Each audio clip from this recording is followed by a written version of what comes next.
This is what it looks like. This is what it looks like when your gut and your whole body is inflamed. Yes, that's me. I was eating the wrong foods. My gut, my body, my skin, everything was so inflamed. This is me just last week. Number one, I was at a higher body fat in that first clip.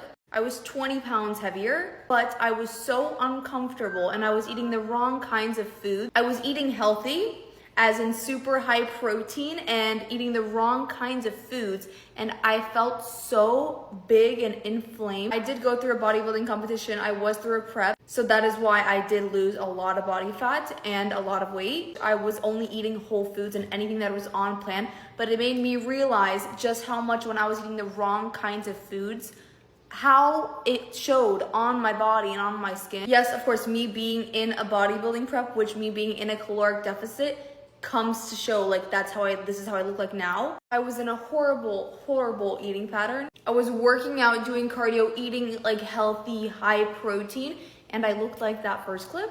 I was also in a huge binge cycle. Even coming after a prep right now, I'm still eating whole foods and whole meals that are just like my prep food, like fish, tuna, eggs. Of course I eat out, I love to eat out, but it's all whole foods. It's the right kinds of foods with the right kind of training. Every single body is different and you have to get to know your own body and how you're comfortable. For me, looking back at that first photo of myself, I felt and I could feel just how uncomfortable I was in my body. And that wasn't even like the worst it got, like it got worse.